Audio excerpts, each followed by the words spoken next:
2022년 11월 추수감사주일 예배를 하나님께 올려드립니다. 벌써 한 해 마무리하는 연말이 다가오고 있고, 팬데믹 이후에 세상이 다시 오픈되는 가운데 우리는 어떻게 한 해를 지나왔는지 잠깐 생각해 보게 됩니다. 여러분은 2022년 한 해를 어떻게 보내셨습니까?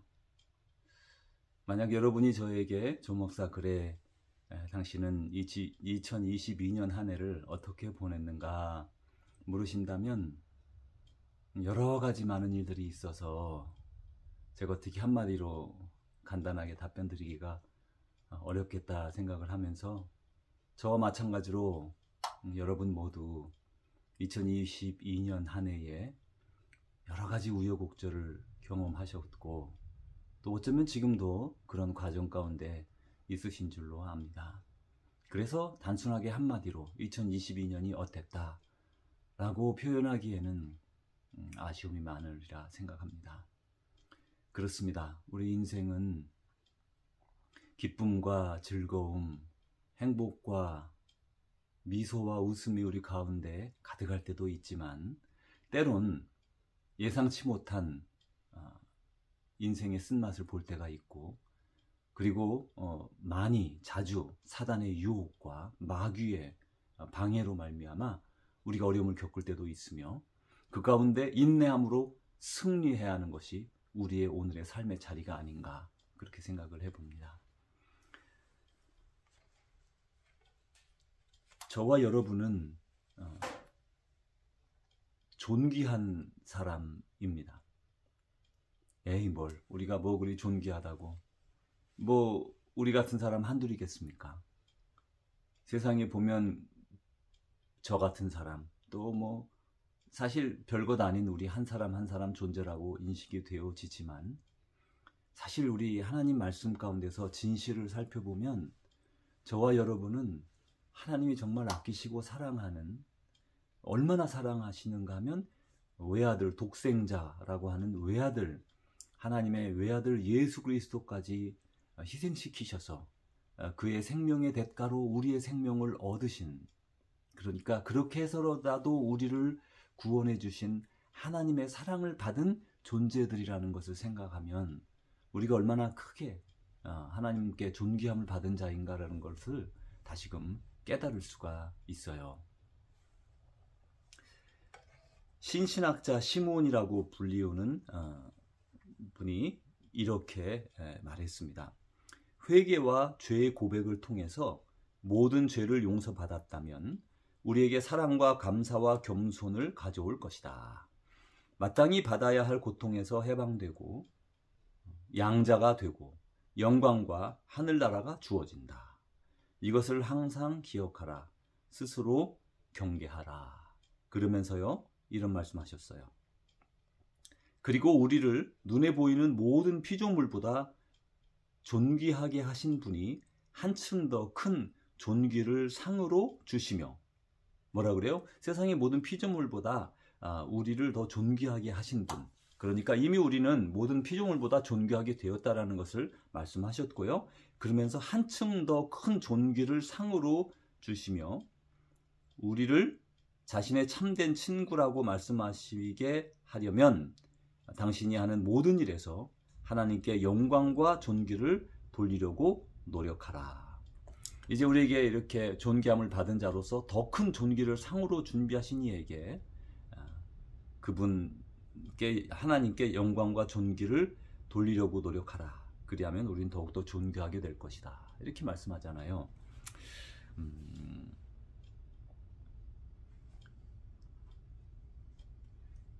다시 원론으로 돌아갑니다. 저와 여러분은 존귀한 사람인가?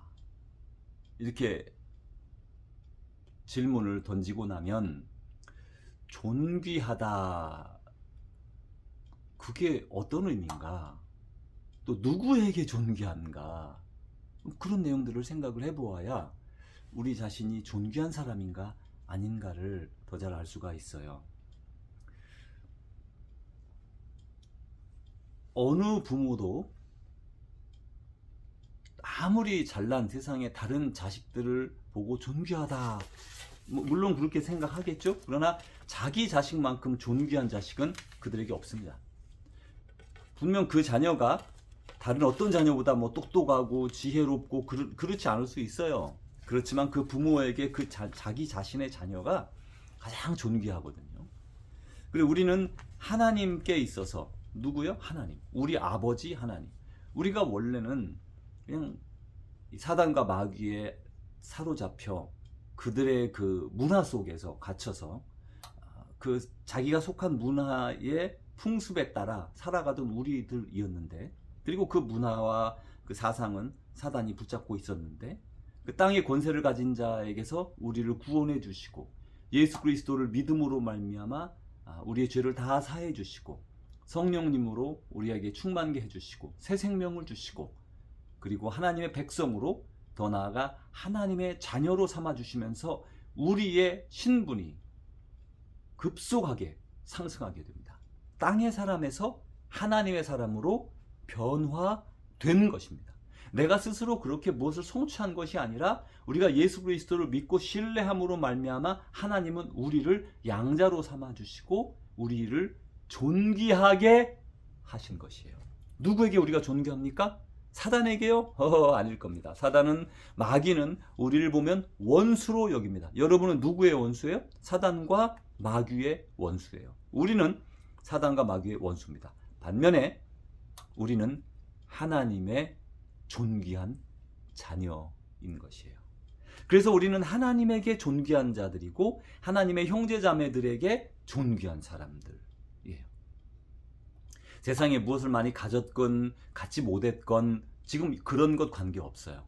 그것은 표면적으로 우리가 살아가는 삶의 자리일 뿐입니다. 어떤 사람은 하나님께서 많은 달란트를 주셔서 그냥 슬쩍 보아도 암기가 잘 되는 그런 사람도 있고, 슬쩍 모양만 보아도 그 안에 그 구성을 다 이해할 수 있는 그런 기계적 지식을, 그런 지혜를 가진 분들도 있어요. 어떤 사람은 대기만 보아도 어떻게 흘러가는지를 상상하는 사람도 있어요. 어떤 사람은 어떤 모양만 딱 보아도 그 속에서 대승을 그려내고 그 속에서 아름다운 조각을 만드는 사람도 있어요. 그 사람마다 다 자기에게 주어진 그런 하나님의 그 기프트, 그것이 다르단 말이에요. 그래서 그게 다르니까, 달란트가 다르니까 그 달란트가 어떤 것은 예능계로 해서 세상에 알려지기도 하고, 운동으로 알려지기도 하고, 어떤 때는 뭐 재물을 잘 버는 능력이 있어 그것으로 알려지기도 하고, 발명을 하기도 하고. 그런데 말이죠, 그게 세상의 재물과 연결이 안 되는 부분도 너무나 많아요. 어떤 한 사람이 있었는데요. 한 번은 그분이 아주 이렇게 좀 안타까워 보였는 거예요. 참, 오늘 이 친구가 왜 그러지? 이상하다. 같이 일하는 코워커인데 이상해 보여서 왜 그러냐고, 어떤 문제가 있냐. 그러니까 아주 눈물을 쭉 흘리면서 이렇게 말을 하더래요. 우리 아버지 장례식을 했습니다. 코비드로 아버지가 돌아가셨어요. 근데 그 아버지가 연세가 얼마 있는지 아세요? 아버지가 50도 안 되었단 말이에요. 얼마나 이 아들이, 20대 후반의 아들이 슬펐는지 몰라요. 근데 누구에게 말할 데도 없고, 정말 속상한 마음으로 가슴 아파할 때 그 사람이 그 모습을 보고 물었고, 그 사람은 그것을 얘기하면서 같이 기도해달라 이렇게 하면서 마음이 풀어지고 하나님께 다시 한번 마음을 이렇게 드리게 돼요. 이 아무것도 아니잖아요. 그거 뭐 so what? 거기서 뭐 돈이 나왔습니까? 뭐 금이 나왔습니까? 보석이 나왔어요. 세상에서는 그런 것들 아무것도 아니지만 하나님의 눈에는 그게 보석이고, 그게 황금이고, 그게 진주고, 그리고 그것이 사랑이란 말이에요. 그리고 존귀함의 가치가, 우리가 세상의 안목으로 보면 존귀란 거는 세상에서 존귀한 거, 뭐 세상에서 귀한 거, 뭐 존귀, 귀, 뭐 이렇게 그런 걸 생각하지만, 하나님은 말이죠, 우리와 달리 하나님이 보시기에 귀한 거, 하나님이 보시기에 존귀한 거, 그거를 더 소중하게 여기고요. 세상에서 모든 금은보화, 또 재물, 뭐 소문나고 유명하고 하는 모든 그런 것들을 세상 사람들이 추구하는 거 아닙니까? 뭐 우리도 세상에 사니까 세상 속에서 사람들이 추구하는 그 문화 아닙니까? 그게 존귀한 게 아닌 거예요. 그래서 우리는 존귀한 사람인가 라고 말할 때 그 기준을 잘 봐야지 세상의 기준으로 보아서 존귀한가 안 한가를 묻는 게 아니고요. 우리는 하나님 보시기에 존귀한가 안 한가를 지금 얘기하고 있는 것입니다. 이사야 32장에 보니까 이렇게 말씀하셨어요. 존귀한 자는 존귀한 일을 계획하나니 그는 항상 존귀한 일에 서리라, 이렇게 말을 했습니다. 존귀한 자는 존귀한 일을 계획하죠. 당연히 존귀하니까, 자기가 존귀한 사람이니까 존귀한 일을 계획하고요. 그리고 존귀한 일에 늘 서 있는 겁니다.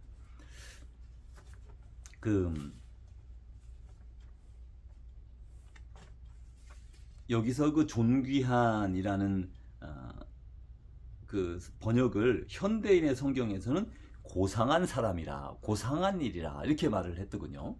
고상한 사람, 존귀한 사람. 여러분은 어떤 번역이 더 마음에 드세요? 우리 개역 개정이나 개역 한글에서는 존귀한 사람, 존귀한 일 이렇게 말했고, 공동 번역에서는 고상한 사람 이렇게 번역을 했어요. 고상하든 존귀하든.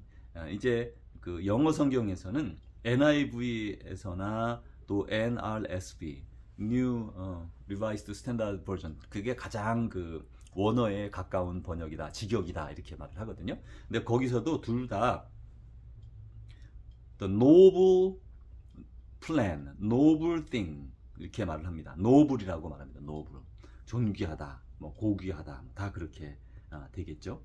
어쨌든 존귀한 사람은 존귀한 플랜을 갖게 된다 이거예요. 이제 다시 한번 우리가 그 존귀라는 것에서 생각할 때 여러분, 우리가 그 요즘 그 뉴스 같은 걸 많이 보면 그 유명한 사람들의 결혼식, 뭐 혹은 이혼 소식, 아니면 뭐 재산 분할, 이혼해 가지고 재산 분할하고 그러지 않아요? 또 그런 사회적으로 두드러진 사람들의 그런 일거수일투족이 많이 드러나고, 정말 아쉽게도 정말 조금 이렇게 왜 그랬을까 하는 생각이 들 정도의 일들도 많은데, 젊고 예쁘고 또 유명하고 그런 분들이 27세, 뭐 28세 하고는 그보다 더 젊은 분들도 스스로 목숨을 끊었다는 얘기를 종종 기사에서 듣습니다. 이렇게 사진을 보면 참 예쁘고 발랄하고 참 어디 갖다 내놓아도 부족하지 않은 그런 젊은 여성인데, 그리고 재물도 있고 말이죠. 유명하고 말이죠. 물론 그 속에 누구나 고통 없는 사람이 어디 있겠으며 또 슬픔 없는 사람이 어디 있겠습니까? 조금 더 나아가 연예인들이나 부유한 사람들이나 그렇다 해도요, 참 외로워요. 참 외로워요. 참 우리는 친구가 필요합니다. 하나님 안에서 우리 모두 친구가 되어주고, 그래서 예수님이 그 강도 만난 사람 그 이야기에서 너희가 그 사람의 친구가 되어줘라 그러잖아요. 그건 돈 없는 사람만 얘기하는 건 아닐 거예요. 강도를 만나서 돈 다 뺏기고, 그리고 자기의 몸에 상처까지 입고 옷까지 다 벗겨진 그 사람을 도와줬던 사마리아인 얘기가 나오지만, 사실은 돈 뺏길 수 있고요, 옷 벗겨질 수 있지만, 그러나 우리 마음속이 깨어지고 상하고 부서진 사람들, 그래서 스스로 목숨을 끊는 사람도 세상에 많이 있거든요. 이제 우리가 그런 모든 사람의 마음을 살펴보고 잘 관찰하고 관심 있게 보고, 그리고 기도해주고 또 그들에게 친절하게 다가가는 우리 모습이 정말 필요해요. 우리 그리스도인들은요, 세상에 많은 재물을 가지거나 세상에서 존귀하다고 여기는 것들을 소유한 사람들까지도 불쌍하게 여기고 또 가련히 여기며 그들을 품는 그런 멋진 그리스도인들이 되어야 하리라고 생각합니다. 근데 우리는 원래는 땅의 사람들이었고 또 세상에 속한 사람들이었는데, 예수 그리스도의 보혈로 말미암아, 그 예수님을 믿음으로 우리가 세례를 받고 예수 그리스도의 보혈로 말미암아 우리의 죄가 다 씻어지고, 내가 너 대신 죽었기 때문에 너의 죄는 다 갚아졌다. 그래서 너는 이제부터 하나님의 자녀가 되었다. 그래서 우리가 하나님의 자녀가 되었어요. 보십시오. 신분이 상승하는 것만큼 귀한 거 없어요. 여러분 모세를 보세요. 모세는 그 애굽에서 아기를 낳으면 그냥 남자들은 갖다 강에다 던져버려 죽이게 했던 그런 아주 악독한 그런 왕이 있었단 말이에요. 그런 파라오가 있었다고요. 근데 그 가운데 그를 숨겨서 그 상자에 넣어서 그가 그 바로의 그 병령을 내렸던 바로의 딸, 그 딸에게 건짐을 받아 그가 궁중에서 왕자로 자라나게 되지 않습니까? 그런데 이 신분 상승이 그런 거예요. 얘는 이제 이 이스라엘 사람 유대인의 아들로서 죽어야 마땅한 아들인데, 법적으로 말이죠, 없애야 되는데, 그 아들이 공주의 손에 건짐을 받아서 물에서 건진 자 모세라는 이름을 얻고, 그리고 그는 죽임을 당하기는커녕 왕자로서 성장하게 됩니다. 물론 그의 뒤에 많은 일들을 겪으면서 나중에 결국은 하나님의 손에 붙들린 그런 출애굽을 이끄는 그런 지도자가, 유대의 지도자가 되잖아요. 근데 그런 과정 이전에 지금 보면 신분의 상승이 이루어진다고요. 신분의 상승이 이루어지면 모든 게 달라집니다. 모든 게 달라져요. 먹는 거, 입는 거, 자는 거, 심지어 어린아이 같으면 갖고 노는 거, 말이죠. 안 달라지는 게 뭐가 있어요? 다 달라져요. 사람들이 자기를 대하는 태도, 높임받고 모든 것이 달라지는 거예요. 그래서 우리는 원래는 존귀한 사람이 아니었는데 하나님의 자녀가 되면서 왕의 아들, 딸이 됐다. 이렇게 하면, 요즘으로 말하면 왕이 없으니까 요즘은 영국에는 왕가가 있네요. 거기에 예를 들어 우리가 양자, 양녀가 되었다. 이게 얼마나 놀라운 일입니까? 또 조금 더 나아가서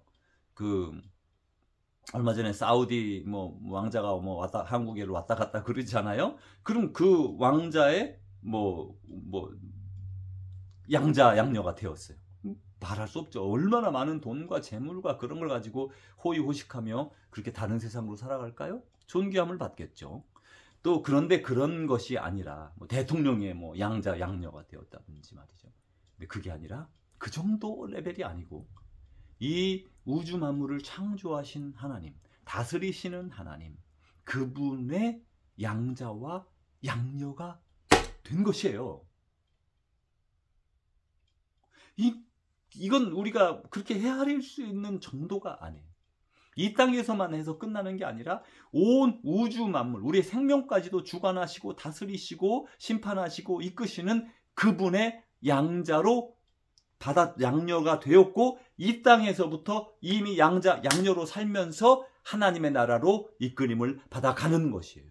그래서 이 땅에서 살아가지만 우리는 하나님의 자녀로서 이 땅을 살아가는 거예요. 다시 말하면, 그래서 성경에서 계속해서 예수님은 비유로 말하기를 왕의 자녀의 신분이라고 이렇게 표현을 하죠. 우리는 그런 존재입니다. 가끔 우리가 조선시대 보면 그 이야기 중에 암행어사 얘기가 나오지 않습니까? 그 암행어사 얘기를 들어보면 우리는 암행어사는 다 이렇게 멋지게 성공하고 앞에만 딱 보이면 암행어사 출두요 하면서 막 그냥 모든 사람들이 벌벌벌 떨 것 같지만요, 제가 전에 한번 조선 어떤 실록을 잠깐 읽어보다가 보니까요, 암행어사가 계획을 잘 짜서 암행어사가 딱 출두했을 때에 따르는 군인들 있지 않습니까? 그 군인들이 동시에 탁 나타나서 작전을 해서 잘 잡아야 되지, 암행어사 혼자, 자기 암행어사예요. 무술 실력도 있을 것이고 나름 기량이 있는 사람이지 않겠습니까? 머리도 있고 말이죠. 근데 그 사람이 자기 혼자 가서 나 암행어사다, 그럼 혼자 죽임을 당할 수도 있는 일이었던 것이에요. 아무도 모르게 그냥 그렇게 없어져 버릴 수도 있었던 그런 일들이 있었던 것을 제가 읽어보았어요. 그건 세상에 그렇게 주어진 것들은 세상에서 그렇게 승리할 수도 있고 못할 수도 있는 것이죠. 그런데 우리 하나님의 자녀된 우리들은 그 암행어사 된 정도가 아니라, 왕의 자녀가 된 정도가 아니라 온 우주 만물을 다스리시는 하나님의 자녀가 된 것이에요. 그래서 오늘 성경에 보니까 존귀한 자들, 우리를 말합니다. 이 땅에서부터 하나님의 그 이끄심을 받으면서 계속해서 살아가는 우리들이 존귀한 자들이 존귀한 일을 계획한다, 존귀한 일들을 계획한다 라고 성경에서 말씀하고 있어요. 그럼 우리가 존귀한 사람이 되었는데 하나님의 눈에 정말 존귀한, 우리는 이 땅에 속하지 아니하고 하나님 나라에 속한 자녀들이 되었는데, 그런 신의 아들, 딸이 되었는데, 그런 사람들은 존귀하기 때문에, 존귀하게 변화되었기 때문에 존귀한 일들을 계획한다. 이렇게 성경에서 말씀합니다. 존귀한 계획들을 이렇게 하게 됩니다. 그래서 제가 이제 쭉 생각해 보면서, 그래, 존귀한 일은 뭘까? 이렇게 생각을 좀 해봤어요. 여러분, 존귀한 자, 우선 그건 우리가 이해가 됐잖아요. 세상에서 존귀하게 여김을 받는 자, 혹은 하나님에게 존귀하게 여김을 받는 자가 다르고, 세상에 존귀한 자가 다르고 하나님에게 보시기에 존귀한 자가 다르다. 지금 그 얘기 드렸어요. 우리는 하나님 보시기에 하나님 나라에서 존귀한 자들이다. 사단과 마귀가 다스리는 이 세상에서는 우리는 존귀하기보다는 그들의 원수다. 그죠? 여기까지 됐어요. 그래, 하나님이 보시기에 그러면 존귀한 일이 뭐냐? 그게 뭐냐는 것은 이제 물어져야 되는 질문이에요. 여러분 생각하기에 하나님 보시기에 존귀한 일이란 어떤 것일까요? 그리고 어떤, 성경에서 볼 때 어떤 사람들이 존귀한 일을 행한 사람들이었을까요? 성경에 보니까 성경에 존귀한 자들이라고 생각할 만한 사람들이 많은데, 가장 먼저 예수 그리스도, 그분은 그 하나님의 사랑의 정점을 이루었던, 그래서 생명을 주셔서 우리를 살리는, 우리 인간에게 있어서 가장 소중하게 여기는 게 자기 목숨이지 않습니까? 그런데 그 목숨을 주어서 다른 사람을 살린 분, 그분이 예수 그리스도. 그래서 사랑의 정점에 있는 분이시죠.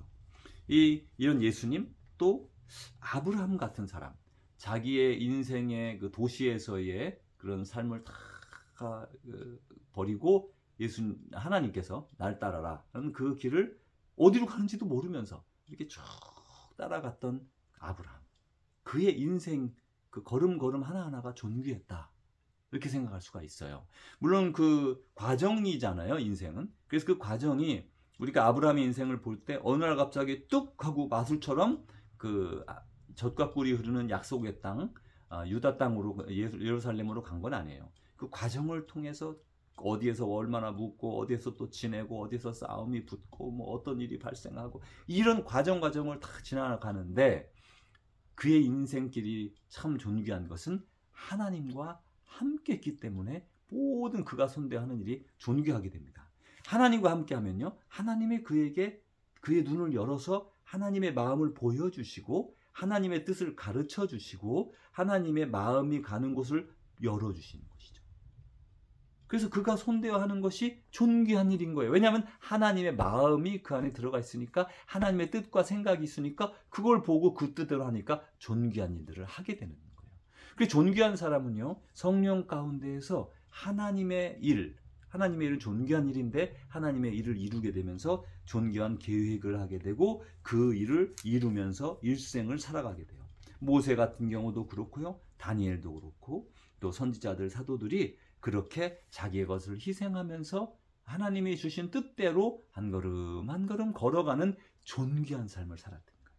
그렇다면 여기에서 답이 나오죠. 우리는 어떻게 존귀한 일을 하는가? 하나님의 마음을 알아야 되고요, 하나님의 마음을 알려고 하면 하나님 안에 들어가야 되고요, 이미 주님은 우리 안에 성령님으로 들어와 계세요. 그 우리 안에 계신 주님과 만나야 돼요. 안에 계시기만 한데 만나지 않으면 안 되는 거예요. 그 인격적으로 만나야 돼요. 우리 안에 성령님이 계시지. 그래, 그냥 그렇게 말하는 게 아니에요. 주님과 교제하고, 성령님과 교제하고, 이야기하고, 말씀 듣고, 성령님의 말씀에 귀 기울이고, 관심을 갖고, 거기에 이렇게 잘 쳐다보면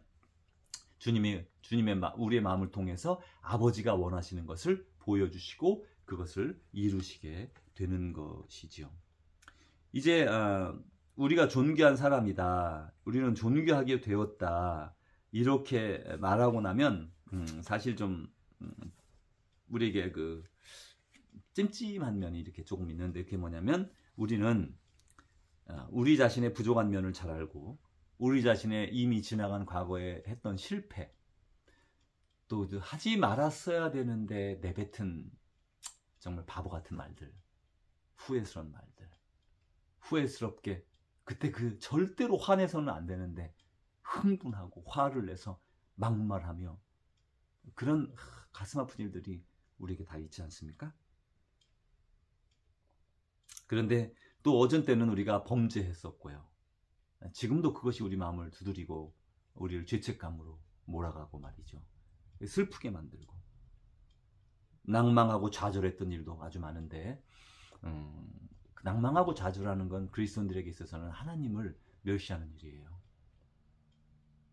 하나님이 우리의 어려운 상태에서 우리를 구원해 주실 것이다. 또 우리와 함께 하신다. 분명히 나는 하나님의 계획 안에 있다는 것을 신뢰하지 못한다는 증명이기 때문에 그러거든요. 그래서 낭만과 좌절한 그런 상황 가운데 들어있다 할지라도 낭망하거나 좌절하면 안 돼요. 오히려 항상 기뻐하라. 쉬지 말고 기도하라. 범사에 감사하라. 이는 그리스도 예수 안에서 너희를 향하신 하나님의 뜻이다. 하나님의 뜻, 우리의 향하신 하나님의 뜻은 어려움 가운데도 있을 수 있고 슬픔 가운데 빠질 때도 있고 정말 헤어날 것 같지 못한 깊은 그런 굴 속에 빠질 때도 있지만 그러나 실망과 낙담보다는 하나님을 의지하고 하나님께 기도하고 기뻐하며 감사 가운데 나아가는 그게 하나님의 우리에게 주신 뜻이지 않습니까? 우리는 과거의 실패에 사로잡히지 마세요. 과거에 여러분이 정말 드러내놓고 말하기 부끄러운 범죄함이 있습니까? 저도 그런 게 아주 많아요. 여러분도 어쩌면 한두 가지쯤은 아니 그 이상도 있으실지 몰라요. 그러나 여러분 너무 상심하지 마십시오.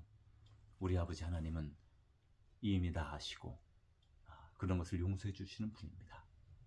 여러분 마음속에 지금도 찜찜해서 내가 그때 왜 그랬을까? 나는 왜 그렇게 살아야 했을까? 그런 후회감이 있다면 지금 바로 기도하십시오. 하나님께서 여러분의 마음을 만져주시고 우리가 죄의 고백으로 주님께 나아갈 때 그 모든 죄들을 다 소멸시켜 주시고 우리를 안아주실 거예요. 잠깐 기도하겠습니다. 주님, 우리의 마음을 아시는 주님께서 우리 속에 죄책감과 후회와 부족함 때문에 지금도 가슴 아파하는 많은 우리의 과거를 주님 앞에 회개하오니 용서하여 주옵소서. 용서하여 주옵소서. 예수님 이름으로 기도합니다. 아멘. 이제 우리는 새로운 피조물이 되었어요. 이전 것은 지나갔으니 보라 새 것이 되었도다. 예수 그리스도 안에서 우리는 새로운 피조물이 되었고 피조물이라는 그 자체 말에서 세상의 사람에서 하나님의 사람이 되었다는 존귀한 사람이 되었다는 보통 사람에서 평범한 사람에서 존귀한 사람이 되었다는 말씀입니다. 그래서 우리는 하나님의 성전이 되었다고 말하고요. 또 성령님의 성전이 되었기도 했대요. 하나님의 성전이기도 하고 성령님의 성전이기도 하고요. 또 하나님의 밭이라고도 하고요. 하나님의 집이라고도 합니다. 또 그 빛이신 예수님이 거하는 그런 토기라고도 말합니다. 우리는 흙으로 만들어진 토기임에도 불구하고 빛이신 예수 그리스도께서 보배로서 우리 안에 계신 그런 게 우리예요. 우리의 존재가 변모된 것이에요. 사랑하는 주의 제자 여러분, 우리는 이 땅의 새 사람으로 태어났지만 우리는 하나님의 자녀가 되었습니다. 이 감사의 계절에 지나간 한 해를 되돌아보면서 다시 한번 아버지의 뜻을 헤아려 보고 존귀한 사람은 존귀한 일을 계획하고요. 존귀한 일에 선다고 했는데 지금 나는 어떤 존귀한 일을 하고 있는가? 이렇게 물어도 좋겠죠. 그러나 그거보다 더 먼저 원론적으로는요.